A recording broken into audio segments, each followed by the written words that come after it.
In the Bible, we find one of the most beautiful appeal from God. It says, "Today, if you hear His voice, harden not your heart." Would you like to spend this day with God? Listen to this devotional. This Day with God, a devotional by Ellen G. White, that thy faith fail not. My soul shall make her boast in the Lord, the humble shall hear thereof, and be glad. Psalm 34, verse 2. When as you labor for the salvation of souls, sinners are convicted of their sins, and you have had evidence that Christ has had compassion on them, that new hope is springing up in their hearts, it is not correct to say, we prayed for him, and he gave his heart to God, and was saved. This is misleading. It is their privilege to say solemnly, seriously, gladly, I believe that Jesus Christ has forgiven my sins. Encourage every soul to have hope and faith, but never say to any man, he is saved. Patient, pitying tenderness is to be exercised towards the erring, to bring back the wandering sheep.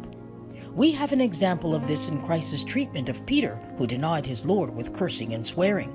Peter thought himself strong. He said, Lord, why cannot I follow thee now? I will lay down my life for thy sake. John 13, verse 37.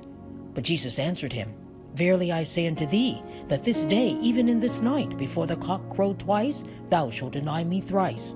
Mark 14, verse 30. But Peter spake the more vehemently, If I should die with thee, I will not deny thee in any wise. It is not wise to boast.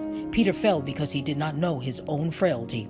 The Lord had said to Peter, Simon, Simon, behold, Satan hath desired to have you that he may sift you as wheat. But I have prayed for thee, that thy faith fail not. And when thou art converted, strengthen thy brethren. Luke 22, verses 31 and 32. If Satan had been suffered to have his way, there would have been no hope for Peter. He would have made complete shipwreck of faith. Had Peter earnestly and in humility looked for divine help, had he been searching his own heart in secret, he would not have been sifted when tried. Satan cannot overcome the humble learner of Christ. He who walks prayerfully before the Lord, when the enemy shall come in like a flood, the Spirit of the Lord shall lift up a standard against the enemy. Isaiah 59, verse 19. Christ interposes himself as a shelter, a retreat, and the wicked cannot overcome him.